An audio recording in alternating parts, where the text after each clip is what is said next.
All right. Well, it's obviously been amazing just to hear how everyone has gotten into it and all the different things that you guys have done. So there's obviously the idea of this morning is obviously just to, whilst we're encouraging, hopefully, all of you to keep on doing maths and science in BCE, the idea is also, I definitely know when I was at school, the push was always there just to do maths and science, but never really was talked about or discussed, or why would I want to do that? Therefore, it's great to have your teachers in your school saying, please do maths and science. It's great for girls to do maths and science. But if you don't have an idea of a career path or something that you might go on and do at university or TAFE or any kind of higher education, it can be hard to kind of know why you should keep that up. So the idea this morning was to hopefully give you some ideas of differences out there, some careers paths, or why you might want to keep maths as an option, or maths and science as an option, as you're looking probably in the next few years of what you're going to be doing in year 11 and year 12 and what you're going to pick to have as your subjects. You might not have any idea of what you want to do, and therefore this might just help you to hopefully have a think about having some kind of math there and some kind of science there, just to keep your options really nice and open. So the next part of this morning is the panel discussion. So up on the screen, you can see there that this is obviously your chance to ask anyone any questions or comments you might have.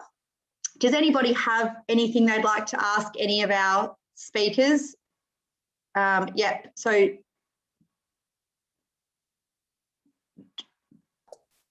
we've got, I've just unmuted, Trinity College had a question.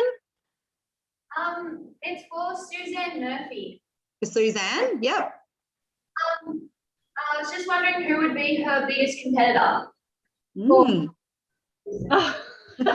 For Cadbury, is that what you're asking, for Cadbury? Yes. Yes, so no, great question. Well, we have probably our biggest competitor in the chocolate space would be, there's probably two actually. There's Mars. So as you know, Mars makes a lot of chocolate products like Mars bars, and they make Skittles and Snickers. And then we also have the other big competitor would probably be Nestle. So they make things like, you know, Kit Kats and Ellen's lollies, because we also have a lollies business, the natural company, and also Pascal. So yeah, and we have, I suppose we have different competitors in every I suppose part of the supermarket where we have our products. So for example, something like Oreo's biggest competitor would probably actually be Tim Tam. So yeah, there's lots of different competitors for all the different brands. So we spend a lot of time, you know, understanding what they're doing, as well as obviously you know, understanding how we can the strategies that we can take to, I suppose, use our strengths to sort of win in the market. I hope that answers your question. Awesome, thank you. I'm going to unmute, so Elphington Grammar has a question. Hi, I'd like to ask a question for Priyani. Sure. I was wondering, in year 7 when you were 12, you said that you joined some programs to extend your interest in engineering. What kind of programs were there, and how can you, what type of programs did you join? Yeah, thank you for the question. So the programs that I joined when I was in year 7, that was actually volunteering for the Oak Tree Foundation. So it wasn't actually STEM specific. It was more around working. The Oak Tree Foundation is a youth-led charity, and they work across the Asia Pacific. And also at the time when I joined, they were working in South Africa as well. So we were working on a lot of programs to help fundraise, as well as lobbying the government to increase their international aid funding. So we did like a road trip up to Canberra.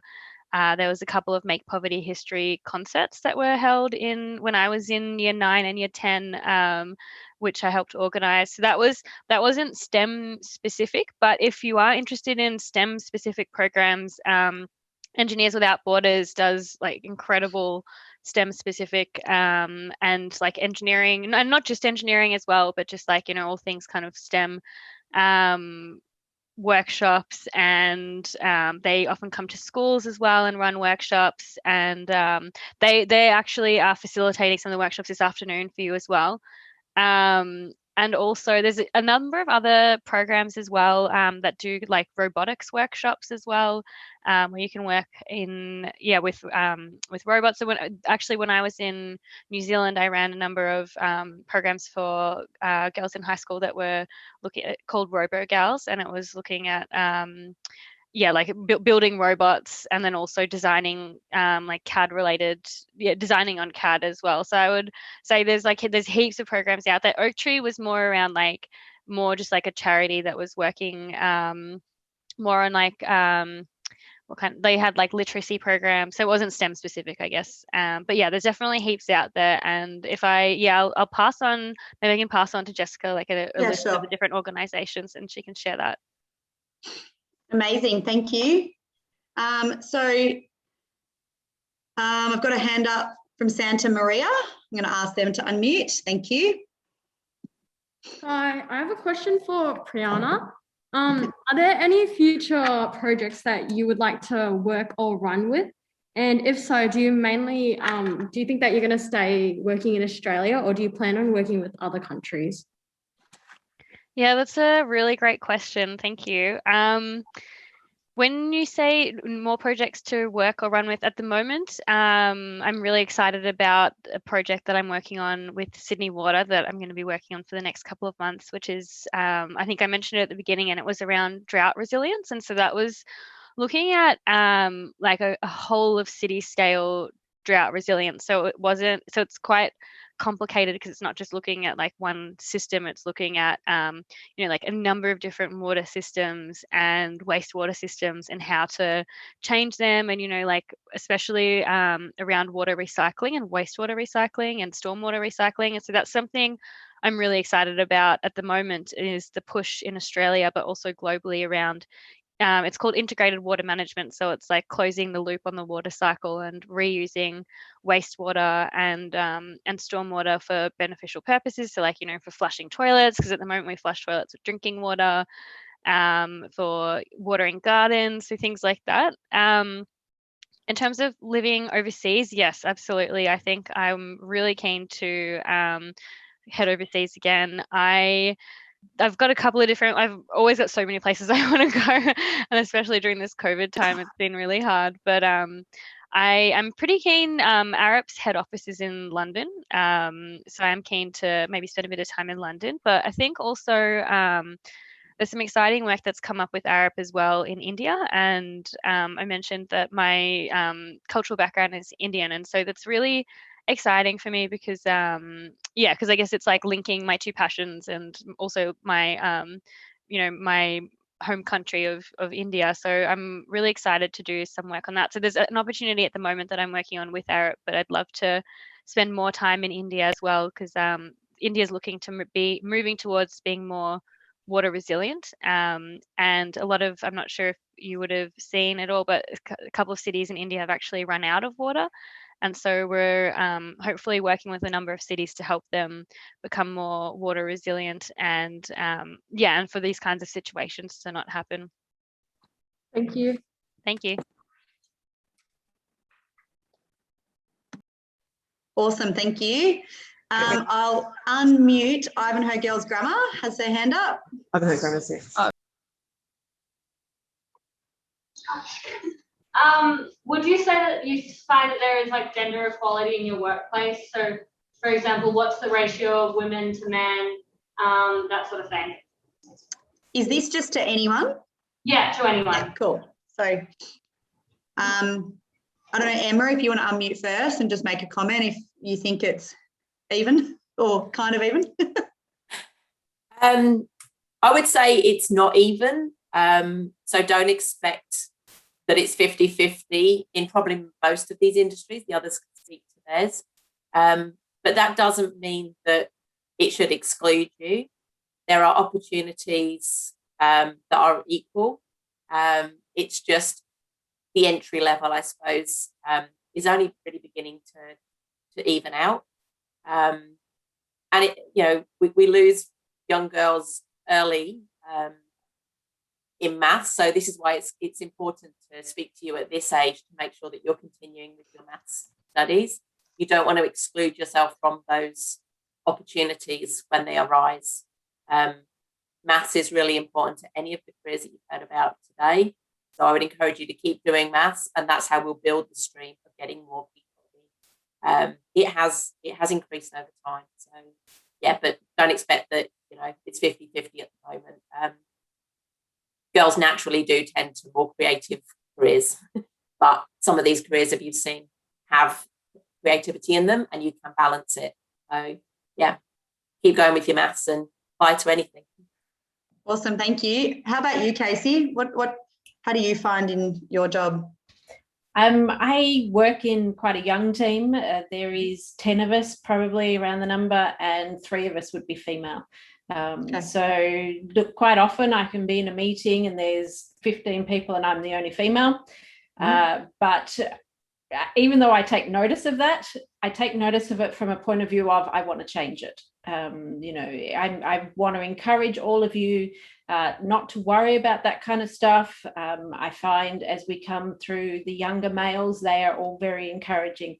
And quite honestly, when I was at uni studying data science, I had a 20-year-old male who was my best friend. I was old enough to be his mother.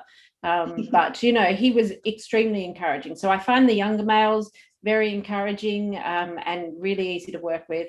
But yeah, don't expect that you won't find yourself often the only female in that room, but talk to your strengths, be confident, and don't worry about it. Awesome. And you, Jem, what would you find at your workplace? Yeah, I think we are seeing more young women come through. Our MET course is, my year wasn't so good, but the previous year was 50-50, and I think that's pretty indicative, I think, of the way things are going. One thing I would say is that if you aren't the only woman in the room and you feel like the other women are not being listened to, is to amplify what they're saying. So repeat and credit. And I think men can really help doing that as well. But yeah, I think we're starting to see more people come through, and that's excellent. Awesome, thank you. I know there was a question from Box Hill. I'll ask them to unmute. It was for you, Jem. So sorry, I'll get you to unmute again. There you go. Thanks, Box Hill. Hi, I'm Michelle. I'm really interested in aviation, and I just had a question for Jem. Would you be able to explain a little bit more about how you contribute to airplanes being able to fly safely and efficiently as well? Yeah, so a lot of what we do is really specific airport forecast, but we do broad scale ones as well. So every few hours, so depending on the location and the type of forecast we do, we'll put out a new forecast every 3-6 hours, and they will they can either be very, very specific to the airport, or they can be general to a state. We also put out warnings for things like large-scale thunderstorms. So if there's a line of thunderstorms because a plane cannot fly or shouldn't fly through a thunderstorm. We put is everything okay? We have other warnings for things like if an airport is close to an airport, maybe a tsunami warning would be important for them, and things like large hailstones, so they might want to move their planes, or if we get really, really strong winds, planes might need to be tied down. So we work really, really closely with airports and the aviation industry. I hope that answers your question. Awesome, thank you. I'll go to Viewbank. They've got their hand up. Ask them to unmute. Viewbank. Hi, yep. This is Jessica from Ford. Thank you. What technology are you using to calculate things like the global gas emissions? I'll get you just to unmute, Jess. Yeah, there you go. Perfect. Hi. Yeah. So it's kind of a big range of things, but there's a lot of chemistry involved. There's a lot of physics involved. So or won't really get into it because that's actually not really my my specialty. But you can. There's something called the specific heat. Basically, it's the amount of energy that a meal or like a certain amount of substance can hold before it heats up by 1 degree. So there's not really a software, but it's mainly just educating yourself in terms of physics and chemistry and forces and all that. And when you combine all that knowledge, you can start to create like a model for yourself. Doesn't have to be in a software, but I hope that answers your question. Even if it's thank you. I'll go to Our Lady of Zion. They had a question. I'll just get you to unmute. Thank you. Jumping forward there, sorry. Hi, this is just a question for everyone. Have you ever faced any discrimination or backlash from anyone in your life about being a woman wanting to pursue STEM? I don't know if anyone wants to answer that. I'm happy for you just to unmute yourselves if anyone's got anything they'd like to comment or say. I'm happy to give a quick answer. Other than one bad lecturer, male lecturer who was old, that I dealt with, who told me that I wouldn't be employed because, you know, males can't handle having females around, which is absolutely ridiculous. And everyone else has been really encouraging. So yeah, obviously I wasn't planning on this kind of path, but everyone that I've spoken to is very interested to hear. I used to get a lot of comments about my screenwriting, so everyone would be really interested about what film and television and all that kind of stuff. But I find that people are just as interested to hear the details of what I can tell them. Obviously, AFP, I'm not going to tell too many things, but yeah, everyone else has been super encouraging. Yeah, I'll jump in as well. I think I've had a number of experiences. I also had a lecturer actually that told me I would never be an engineer. So, haha, jokes on him. And I think also being a woman of color, like I think there definitely is adversity that you face, and I think often you are the only, you know, like woman in a room or woman of color or person of color in the room, and I think that is something that yeah, you know, sometimes things are said and sometimes you do feel you know, people say things to belittle you, but I think at the end of the day, you know, like I am a successful engineer and I've proven them all wrong, and that's all that I can do. And you know, it's important that we have more and more women in these roles, because the more that we have women in these roles and have women in leadership as well, and women of color in leadership, especially in STEM careers, the more that people will stop saying these things and stop believing these things, because I think that kind of unconscious bias is I think it's very prevalent just generally in Australia and globally. And I think that but I think that's why it's so important for for women to go into these careers, which is why I would encourage each and every one of you, even though, you know, there are things that you will encounter, you know, you persevere through them. I think it's important to build a network around you, especially of strong women who can support you, and find people who are your supporters and mentors as well. I've been very lucky, even though I've had these kinds of experiences, I've been very lucky to have, you know, like managers and senior staff that really have believed in me and helped me, and you know, propelled me into roles of leadership as well. And I think that, you know, it's important to have that. And there's so many great people in engineering and in maths and in STEM careers that it outweighs those kinds of experiences. I think I'll just jump in. I think one thing I'm seeing in the corporate world in particular, which I think is really fantastic, is there's a lot of talk about unconscious bias, as you talk to. And there's also there's real action being taken across a number of industries where they are actually mandating percentages of women in leadership positions.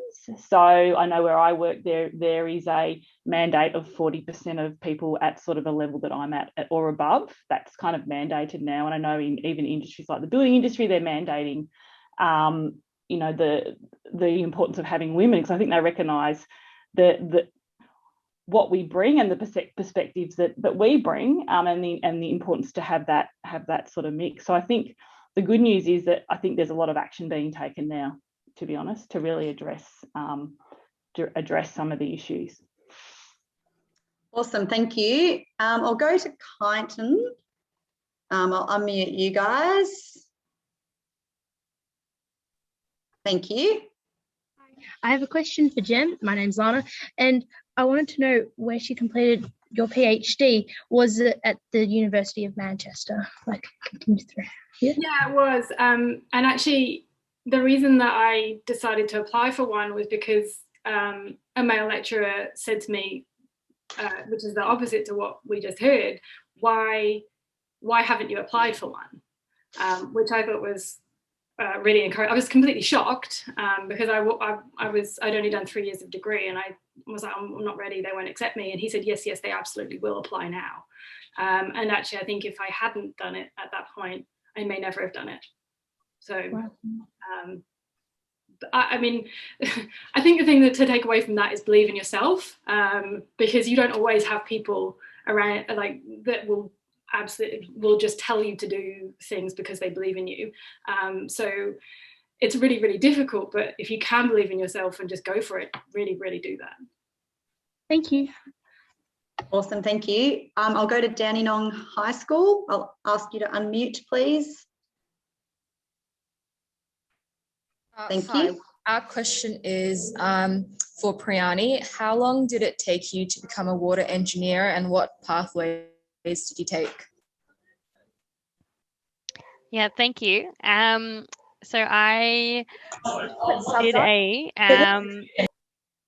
I did a Bachelor of Commerce first. So I did the University of Melbourne, the Melbourne model. So it was a Bachelor of Commerce for 3 years, where I did like a under what was it called? All my breadth subjects were engineering subjects, and then I actually took a year off because I wanted a break from studying, and then I did another 2 years of a Masters of Engineering. It was a civil engineering, but I did a lot of water-based subjects, and it was actually starting at in the Arup water team where I actually started learning more about water, and then realized that that's where I really wanted to work and my passion in water. And so I actually started at Arup while I was still studying, and so that made me more passionate about I ended up picking water-based subjects based on that as well.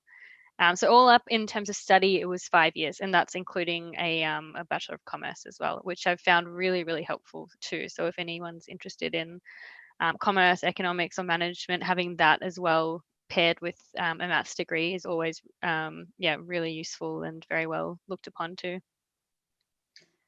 Thank you. I'll go to CLC, so Catholic Ladies College. Thank you. Hi. Yeah, hi. I have a question for Jem. Jem? Yep. Yeah. I was just wondering, what type of subjects do you study when you were in high school, like to prepare for the courses that you did in university? Okay. So the kind of system in the UK is a little bit different to here, I think. But I can tell you, so my GCSE is a year up to 16, and then you do A levels after that, which are kind of harder exams. So I did maths, chemistry, physics, biology, German, IT. What else did I do? English, language, English literature, PE, and art for my GCSE. So that's kind of your broad scale education, and then you do 2 kind of specialist years to get further basis for your university career. And for those I did maths, an extra maths called further maths, which I think is slightly different here, but it's essentially just an extra maths course, slightly harder than the first, and then chemistry and physics. And my German teacher was very annoyed that I didn't do German. But I didn't think that it was really going to be helping me further down my career. So I went really strongly into science, and I wasn't sure. again, because I wasn't sure what I wanted to do when I went to university. So I applied for a bunch of different courses, even looking at university. So I was looking at chemical physics and physical chemistry, maths and physics, chemistry and physics, and then something called natural sciences, which is lots of different sciences all at once. So I just knew I wanted to do science, but I didn't know how I was anything past I like science, really. So awesome, thank you. Thank you. I'll go to Dalek College. I'll unmute. We've been talking, I don't know where to look. We've been talking as a group and they've nominated me to speak, so forgive me for being the only. No problem, go for it. And we're listening to a lot of the conversation about the difficulties women face as being the minority in an organisation, or perhaps the equality or lack thereof, or the lack of equity. And we were just talking in 2021, is this always the case? Has anyone not experienced this in their current place of work? I know one of you was talking about young males are often eager to step in and support, but is it changing? Is anyone experiencing the opposite of what many of you spoke about? Yeah, is there anybody? Yeah, I think I can talk to that. I think I really don't experience that at all in terms of, I suppose, the inequality. As I was saying earlier, where I work at Mondelez, we do have policies to make sure we have, I suppose, an even distribution of people of different genders in different areas. And in the area that I work in particular, which is the market research sort of area, the department is sort of 50-50.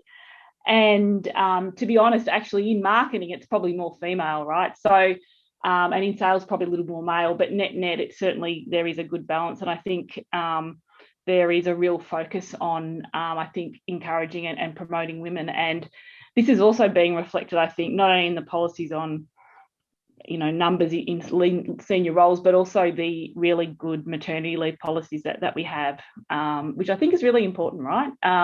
So we do have, policies that enable people to take time off and come back into roles, and they're very supportive of part-time working. And it's really not unusual for people to be promoted before they go on maternity leave. There really is, I think, no bias, which is fantastic, to be honest. We've had our previous head of the company globally at Mondelez was a female. So, and we've had the female was a lead of the Australia and New Zealand business as well until recently. So we do have a lot of strong female leaders as well in the business, which is great. Awesome, thank you. The question from Turak was, so the question was, what uni courses would you recommend for your STEM, just to keep your options open if you weren't quite too sure? And what advice would you give to your younger 15, 16-year-old self? Thinking back, I don't know if there's anyone from the panel who can comment on either of those. I noticed you, Jem, have written a few things in chat, which is great. So thank you for that. It's very helpful. I didn't see them, but I'll just start with the advice to my younger self that it's okay to not know what you want to do long term, and changing your mind is okay. But I think those are really important things to remember. Thank you. Yeah, I think. Oh, I'll just quickly say I started, as I mentioned in my talk, I really had no idea what I wanted to do after uni, and I ended up doing a science law degree, which was kind of a very odd combination. But I think if you don't know what you want to do, just keep your options open. I've done some business studies afterwards, because you know what, you really, once you get into the university system, you'll quickly start to work out where your real passion points are. So and as everyone said, it's okay not to know. And if you don't know, perhaps go broad, and a lot of double degrees are out there that are really helpful. I know one of my kids are doing that for that exact reason. They weren't sure. Yeah, I'll just add to that. I think a Bachelor of Science is a really good one to do to keep options open, because with that you can go into maths and also into engineering as well, or a Bachelor of Engineering and you can go into science or maths from engineering. A lot of consulting firms and and like the big four kind of management consulting firms also often look to engineers or people with like science-based backgrounds as well. So I think anything you do in a science or maths related degree will end up keeping your options open. I think quite a broad one that's good though is a Bachelor of Science, because you can do loads of different science and STEM related subjects. You could also pair it with if you are interested in like arts as well, and my sister did a Bachelor of Science in Arts, so that's a good one to pair it with. Or you could do there's a whole bunch of different combinations. I think advice to my younger self would be, I think someone said it earlier actually, I think is to be your own biggest supporter, because there are things you're going to face. And I think for me, when I was 15, 16, like I didn't really have a lot of belief in myself, and I think I wasn't, the most confident person, and had like a bit of a challenging time at high school. And so I think I'd just say that like it's just really important to know your own strengths, and that and that you've got your own back. Awesome, thank you. Ivan Hogirls Grammar has their hand up. I'll ask them to unmute. Thank you. Hi, I have a question for Emma. I was just wondering who Ford's biggest competitor is. Our biggest competitor in Australia, obviously with the Ford Holden rivalry, would have always been. But nowadays, Ford anyway is a global company.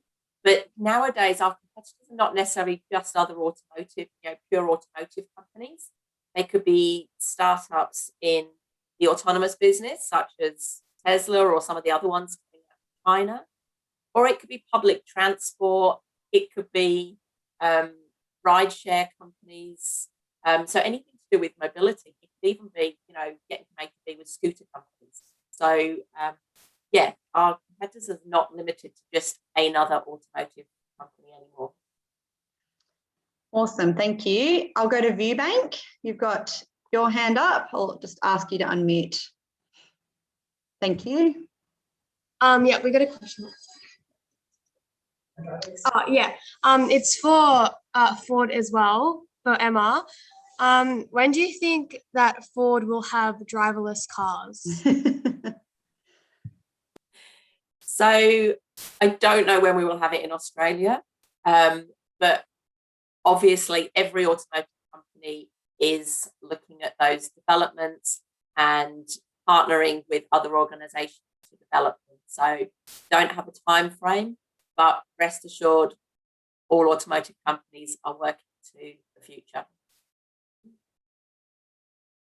Awesome, thank you. And Kyneton, I'll get you to unmute. You've got your hand up. I don't know if you've got another. Yeah, awesome. Hi, I have a question for Jem.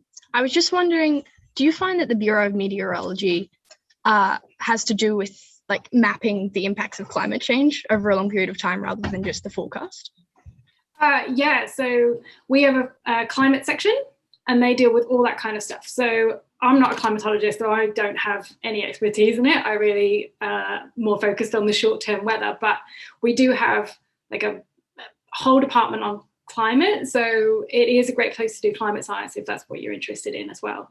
I'd say typically the way into climate has been studying climate at university and coming in as a research scientist, but you can also come in as a meteorologist if you have a climate idea and transfer after a couple of years. Cool. Thank you. Awesome, thank you. I'll go just to PLC. This is a question for everyone.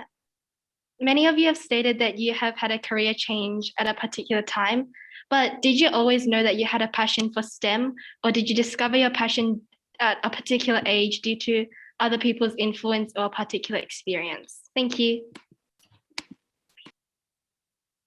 I think, do you mind if I go? I think it's pretty obvious that mine's been from a really young age. I had a couple of really, really excellent female teachers while I was at primary school and at secondary. So they really encouraged things. So if I can be that person for you, really, really, you're great at maths, you should do it. I don't know if there's anyone else who wants to make a comment. There you go, Casey, do you go? Yeah. So I didn't go to uni straight out of high school. I didn't go to university until I was 30. So I was doing a lot of other things. I had no concept other than I was a little bit good at computers when I was in high school. And even then, computers were only just coming in. It's not like you guys nowadays where you've got your laptops and all that kind of stuff. So perhaps had somebody encouraged me back then, I might have gone that way. But my first bit at university was an advanced diploma in professional screenwriting. After that, it was a Bachelor of Arts in creative writing. So you could see I was going down a certain path. I had a life moment where my father passed away, and I felt that earning $20,000 a year was not going to support me. So I ended up pivoting and kind of went, well, I think I'm good at computers. And that is when I then went and started a Master of Information Technology. So I still didn't actually know what it was about computers that I knew I was good at. And it was the other people that I studied with that actually guided me. So, absolutely be interested in maths, all that kind of stuff. But if you're not feeling it, go travel, go do something else, feel something else, and then come back. Because, these kind of careers are very fulfilling. You can see all of us, we're very excited about what we do. We're changing the world. Hopefully you guys can come in and join us in those rooms, and then there'll be 3 of us that are female and all that kind of stuff. So it's going to change as you come in through it as well. Awesome, thank you. And on that, I've got a question from Turak that said, we've obviously spoken a little bit about the women in these careers and the quotas, that there are some places that have quotas. And they're asking, so do you believe in having a quota of women, or do you think it should just be the best person for the job, regardless, obviously, of whether you're a man or a woman? Can I answer that one as well? Yeah, I think that a lot of organisations are starting to employ and get rid of that conscious bias of, or unconscious bias of, doing blind resume checks, because I don't think those two things are mutually exclusive. We need to hire more females. I don't necessarily think a number is exact, we have to have X number of females in these roles. But if we take away the unconscious bias of not knowing who is applying, I think then females will still come through. There's a lot of talented women out there. Absolutely. Has anyone else got a comment or anything on that? I think from my perspective, it's still about the best person to get the role. I just think it's important to, for senior leadership team, to have some accountability. Do you know what I mean? to really make sure that the unconscious bias isn't coming through, because we all know, there are very many talented women out there. So we just need to, it's just a little check, a sense check for them, I think. So I don't have a problem with quotas. There's a really great quote by Elizabeth Broderick, which is that if we don't intentionally include minorities, society will unintentionally exclude them. And so, yeah, I guess that kind of sums up what I think about it.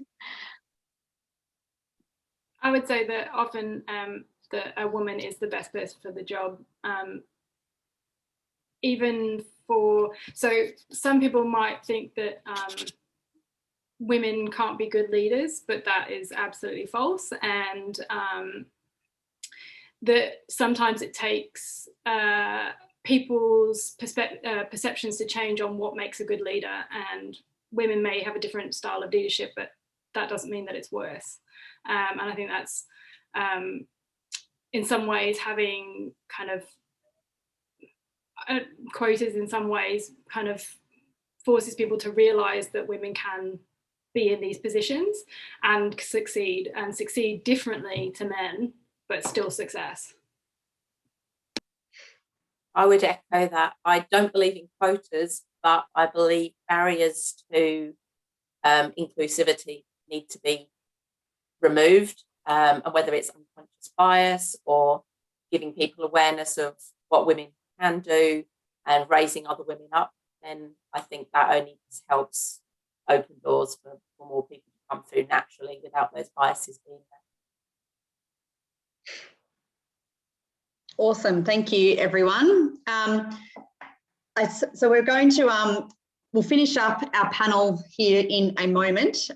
Obviously, just to say a big thank you to all our wonderful expert speakers here this morning. It's been obviously wonderful. Doesn't matter how old you are, it's always amazing to sit and listen to how everyone got to where they got to. Everyone always has a pretty unique, interesting little story when they get to sit and actually chat for 10 or 15 minutes without anyone interrupting them. So I'm just having a question here. Are you able to recall that quote? Yes, they'd like you to type the quote that you just spoke about, if you don't mind there, Priyani, thank you. I especially notice echoing on that, like I'm a maths teacher by trade. At the moment, I'm working for the Maths Association. So I'm obviously not in a classroom. And that's literally just because I've got 3 little kids under 4 and the classroom at the moment just didn't quite work, having to be there 8:30 till 3:30. And being a maths teacher, your maths, if you're there with the teacher at the moment, normally I was on 4 or 5 days a week. So it wasn't really very flexible for me to go part-time. So the Maths Association has been a great little kind of just sideways that I can still help students and teachers in their maths education. And in some ways, I'm probably learning more about how to help kids in schools than I ever have. But I definitely would echo all those things. I did a major of maths and there was only 3 girls by the time we got to the end at Monash University, which was fine. The boys there were fantastic, most of them. Again, it's like anything. I mean, I've worked with all boys all my life in education, and I definitely haven't. I think it comes back to just obviously how they're being raised, but I definitely haven't had too many issues with them thinking that a female can't teach them or a female won't be good at mathematics, which has been awesome and wonderful. And I've been very lucky at the all-boys school that whilst they don't have the quotas per se, they've definitely made an effort to make sure that the boys will see a variety of men and women, young, old, that are teaching them. So certainly that's what our hope was for today. And I think everyone does have that person. I remember for me, it was a year 12 maths teacher who had actually made a pivot in her career. She'd come from engineering into teaching, and she was just amazing and fantastic at just encouraging us to do whatever we wanted to do. I was definitely one of those girls that was told I shouldn't be doing maths at university and went on and did the whole major of it and then went on to teach it. So certainly there can be 1 person, 2 people, 5 people, it doesn't really matter. But sometimes listening to someone and going, that's really interesting. I never thought about coming at it from that way or doing that kind of university course or doing those types of subjects. Something can just help you and just make you click. So we hope whatever, anything you've learnt today from everyone, we thank everyone for coming out and speaking. I am always happy to pass on any questions. So you might be thinking of things in the afternoon and go, oh my gosh, I really wanted to ask that person that. I'm more than happy for your teachers to email me. I can see with Jem there that she has posted her email address for anybody who wants to email Jem. Anyone that wants to email any of the others, I'm more than happy to pass on anything. So please obviously do that. And we hope that you've got as much out of this morning as you can.